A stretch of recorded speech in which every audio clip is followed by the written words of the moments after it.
If you are teaching hip hop, stepping, jazz, African dance, spoken word, gospel, or blues inside your classroom, this conversation is just for you. The reason why is because there is a difference between celebrating culture and extracting from it. And as educators, that line is our responsibility. Today, we're going to talk about honoring without appropriating, teaching Black arts traditions with cultural integrity. So sit back and let's enjoy the ride. Before we dig in, I want to mention that as a literacy and art specialist, my work is rooted in honoring culture, cultivating sustainability for teachers, and creating joy filled creative spaces. But honoring culture requires us to have more than good intentions. It requires us to have some historical literacy behind what it is that we do.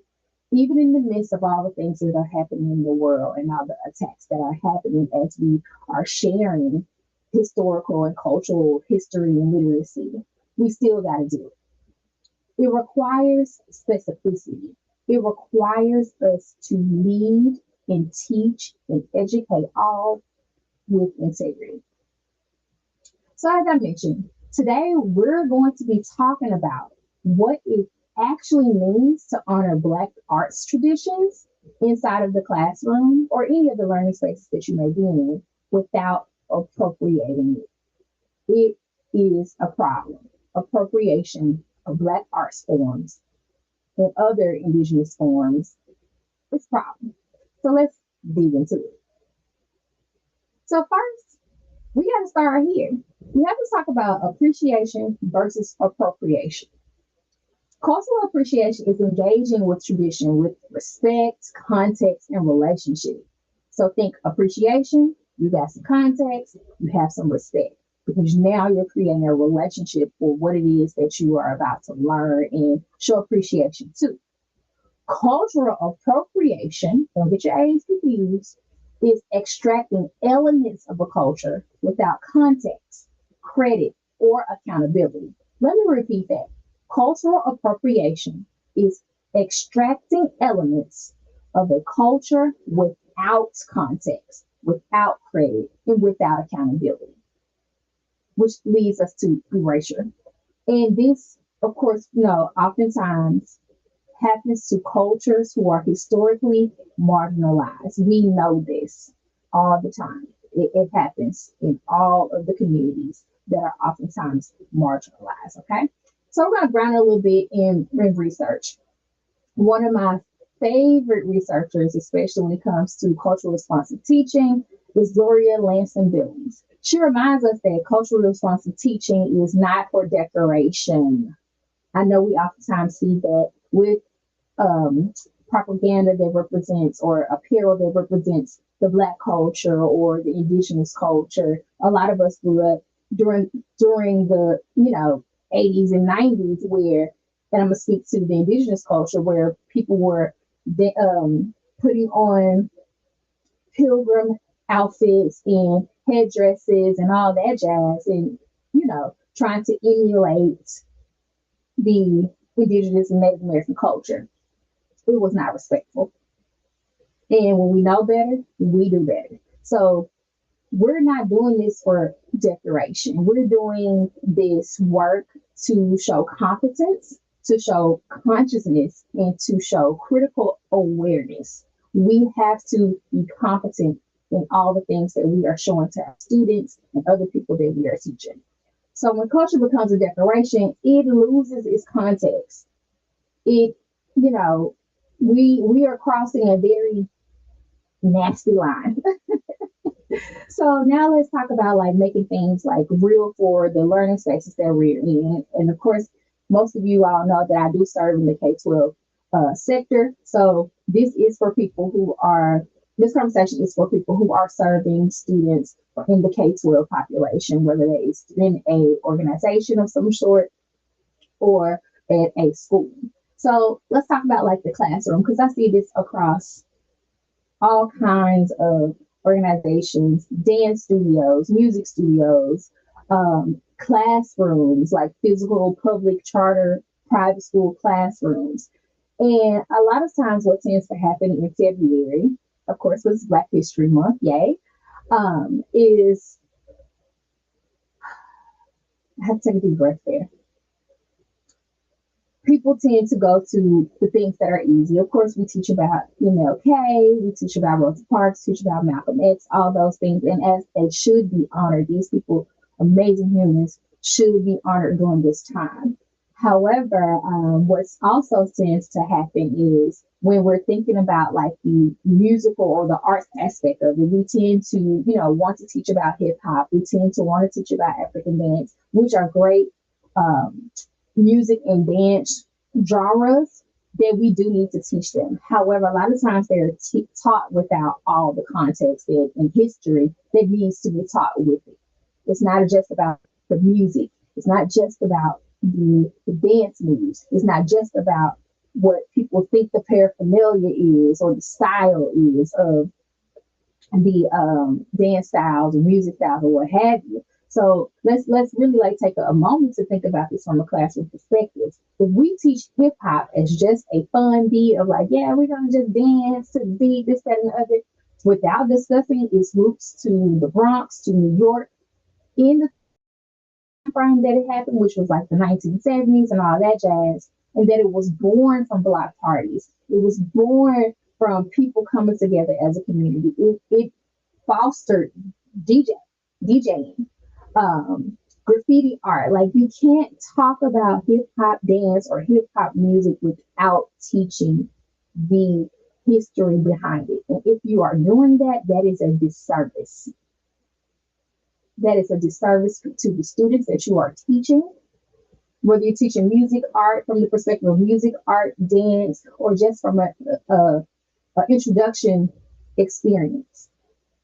If you're not teaching your students, no matter the age, the history behind it, you are doing a disservice. Because it's also was a movement to, fight through systematic issues. I think about like Fight the Power, those songs. Oh my goodness. I think about so many, oh my gosh, it's so much movement that has happened throughout the hip hop experience. So we can't like just talk about the dance style or the music, without grounding it in context. So let's also talk a little bit about like African dance. As a dance educator myself, I oftentimes have seen where if it's not hip hop, it's African dance that, is being brought to the forefront as it should be. But if you are teaching African dance as just a tribal movement, cultural dance style, without naming specific countries, where did this particular African dance style come from? Without naming the groups that it came from, the tribes, without naming the actual rhythms, and the purposes of these different movements, you are reducing the lineage to just the aesthetic of that dance style. Let's do better, y'all. Let's do better in this season in 2026 at the time of this recording. So, with that being said, we're going to move forward. I want y'all to think about as you are doing this work, especially when you're speaking about the Black arts traditions or the Black arts movement or the Black arts as a whole, you have to do it with integrity. And integrity requires these four things. It requires these four things: historical literacy, and we're going to dig in with that in just a minute. Historical literacy, cultural specificity, primary voices, compensation, and collaboration. A lot of people don't like want to talk about that last one. Compensating the people who actually do this work and know this work, and compensating them properly. That's a conversation for another day. So let's dig into historical literacy. I'm not gonna hold y'all on. When you are talking about historical literacy from any culture, but especially from the Black arts perspective or the African American, African diaspora, that aspect, you need to name the origins. Where did these things come from? Name the communities. Name the time period. I know we do that very well when we're talking about the Harlem Renaissance, but there are some other time periods that has happened. Name those too.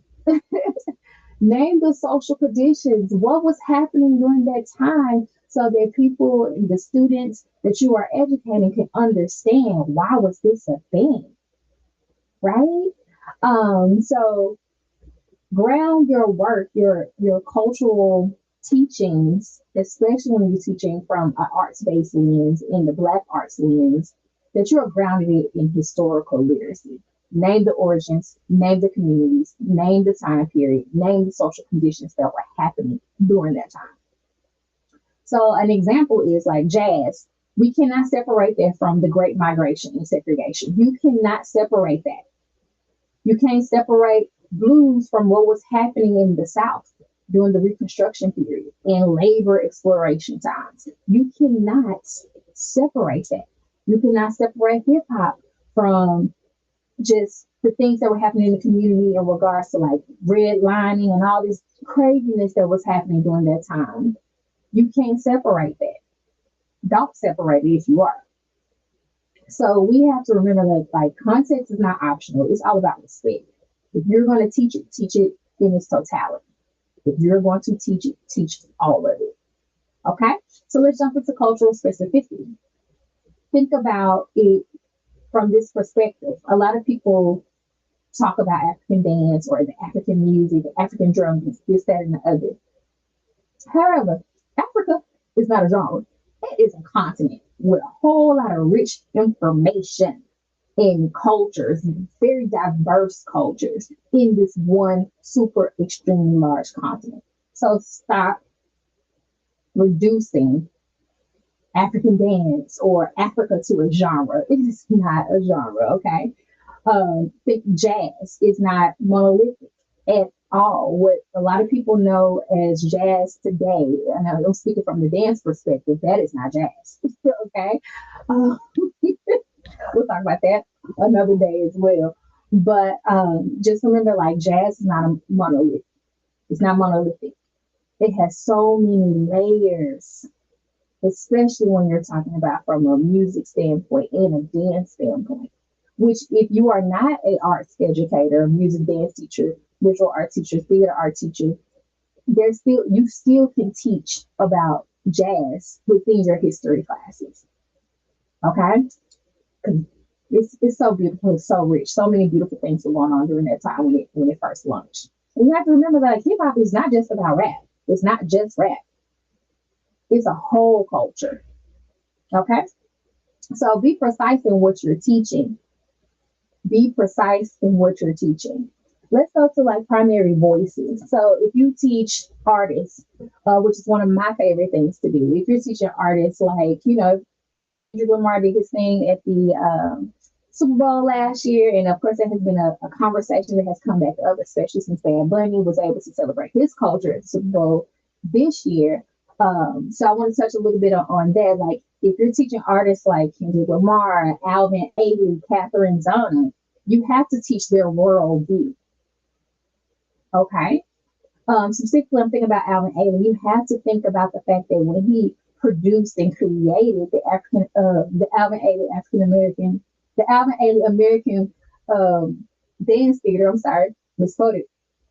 That he did that in the '60s during a time of segregation, right?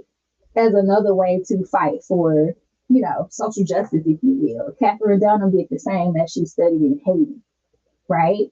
Kendrick Lamar had with his Super Bowl show last year, halftime show last year, although he was singing they're not like us. Of course, we knew that meant a whole bunch of situations, a whole bunch of different things, could have meant a whole bunch of different things, but the imagery was very loud in his formations and his set design. It was very loud that he was making, some conversation or awareness about what was happening in America, right? So if you're going to teach the artists, teach about the artists, you have to teach from their worldview and not just their choreography, not just their lyrics. Like tell everything, tell all the tea, spill all the tea. Okay, we know. Like I'm going to go back to Catherine Dunham again. Catherine Dunham didn't just create movements. She didn't just create the Dunham technique. She conducted research in Haiti and the Caribbean, right? As I mentioned earlier about Alvin Ailey, he didn't just build this beautiful and amazing dance company that is still performing today. He built it centered around the Black spiritual and social experience. And if you haven't read either of these amazing humans' works that have several books about their experience, their research, you should do that. I'll do a YouTube video on their research as well. As I was mentioning, Kendrick Lamar's his work is layered with social commentary and poetic devices. Like, how can you not teach from the world view? So, if we are stripping away the world view, we know that we're stripping away the meaning. Okay, so let's get into this last thing: compensation and collaboration. If at all possible, you need to bring in local artists. There are so many local artists in your hometown, no matter where you are, that will be happy to come and teach your students or to share space with your students and um, do those things, build that relationship with them, pay them, give credit to them and their work. Build relationships with these amazing humans that are in your community. They are out there. They may not be this well known, popular person, famous, all of that, but there are so many amazing artists in your community that need to come and tell their story. There's no telling who they've studied with that may be a big name. And not that that's even important. Artistry is artistry. So let's ensure that we are collaborating and compensating the artists that are around us. Okay. So let's dig in just a little bit more. Literacy through Black arts traditions. We need to realize and recognize that Black arts is a living text. Okay. It's living and breathing. It is literacy. It is literacy. It is literacy. And if you know anything about this space here, Cultivated Connections, we love all things arts and we love all things literacy. And we know that they both go hand in hand. Okay. So this is where it gets powerful. Black arts traditions are a living text, as I just mentioned. When you teach jazz, as we mentioned earlier, you can explore the Great Migration and like literally map the populations, their shifts. You can literally map it. When you teach about the blues, you can analyze the metaphors, the repetition, the narrative structure. Like when I tell y'all, you can have a whole conversation about blues and literacy and like really dig into the metaphors and have students identify what were these metaphors in these songs. I was watching Cadillac Records yesterday with my little cousin and just hearing Muddy Waters and Howlin' Wolf's songs all over again at the James. Like, it's a whole literacy lesson. Why are you not using it to teach metaphors? Some of these metaphors, like the the fact that they are telling stories. They have characters in these stories. These characters have emotions, right?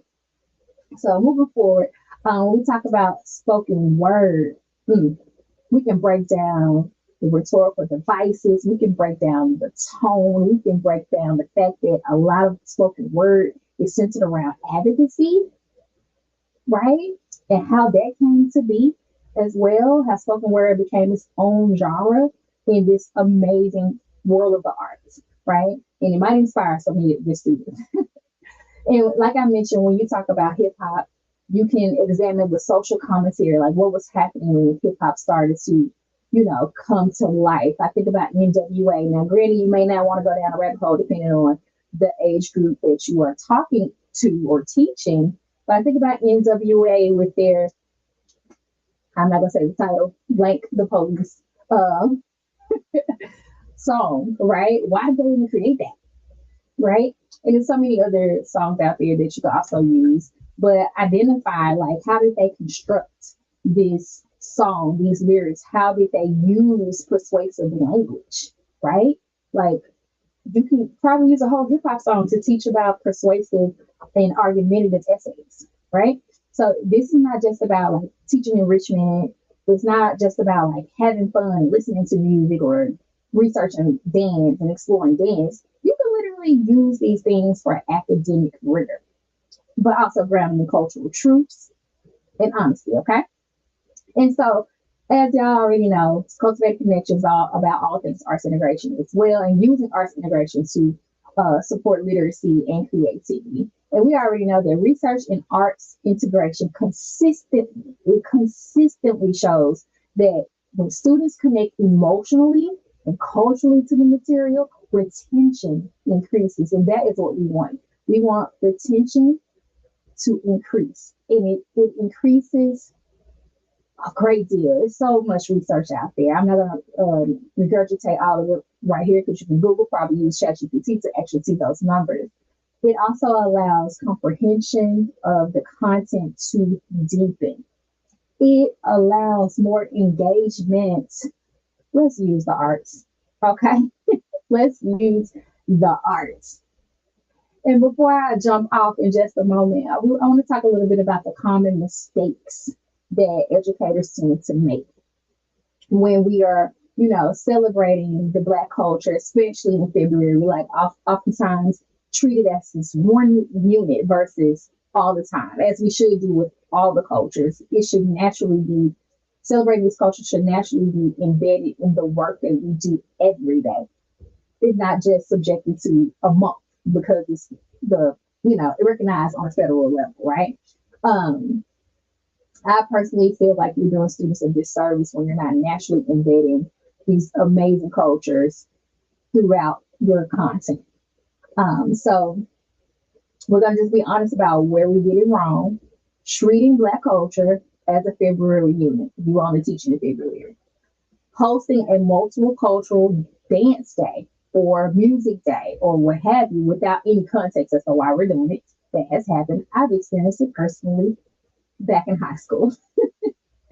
Avoiding conversation about racism while using Black art forms. You have to talk about it. Let's stop avoiding hard conversations.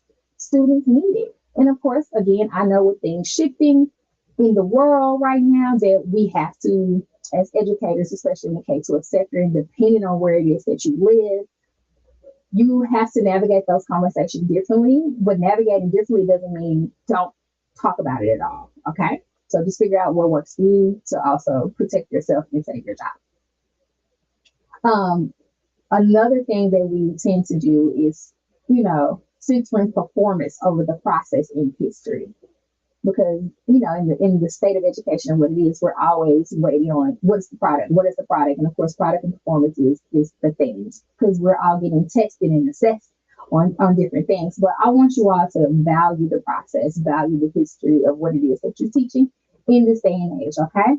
And remember that if we want joy to happen in learning, we must allow truth, context, history, process to also happen in learning, right? We need to be authentic in what it is that we're doing. So let's get to our integrity check. As you go into your lesson planning this week, I want you all to just remember that before teaching any cultural tradition, no matter what that culture is, I want you to ask yourself these 4 questions. Origin. Do I know where this comes from? For context, do I understand the social and political conditions surrounding what it is that I'm teaching? Voice. Am I using sources from within that particular culture, which oftentimes does not happen? And responsibility. Am I teaching this in a way that builds respect rather than novelty? Okay, I'm gonna read those questions again. Do I know where this comes from? Do I understand the social and political conditions surrounding it? Am I using sources from within the culture? Am I teaching this in a way that builds respect rather than novelty? Okay, ask yourself those things, and not just with teaching Black history, with teaching everything. Do I know where this information came from? Okay.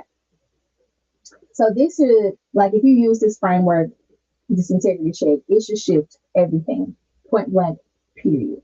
And I want y'all to always remember that since we are teaching about the Black arts traditions, we are stepping into lineage. You cannot teach the art form without teaching the lineage, without teaching the history. It is doing a disservice. All right. When we add lineage, we already know that it deserves the integrity that it's worth. All right. So, in case you don't know who I am, I like to do this on the back end. In case you don't know who I am Tangerette Porter, literacy and arts specialist, and I partner with K 12 education leaders who want to transform classrooms with engaging, arts based strategies that build teacher confidence, because that's what we have to do in order for our students to be confident, and to also support them with elevating amazing student outcomes. As I mentioned earlier, my work centers on honoring culture, cultivating sustainability for teachers, using the arts to foster joy, engagement, and academic achievement without sacrificing rigor, creativity, or integrity. And if you enjoyed yourself here today, I want you to finish this amazing conversation and affirm yourself in, what the work that it is that you do. Go ahead and take this next step and take the Creative Educator Readiness Assessment. It will help you see where you are aligned in your culturally responsive literacy, creative literacy rich practice, right? That's a whole lot of words I just said. And it'll allow you to see where it is that you need to deepen your work. All right. If you are looking at the screen from your computer or from your tablet or what have you, I did put a QR code there so if you wanted to scan it from another device, or you can go to our website, www.cultivatedconnections.org, and you will find the quiz or the assessment at the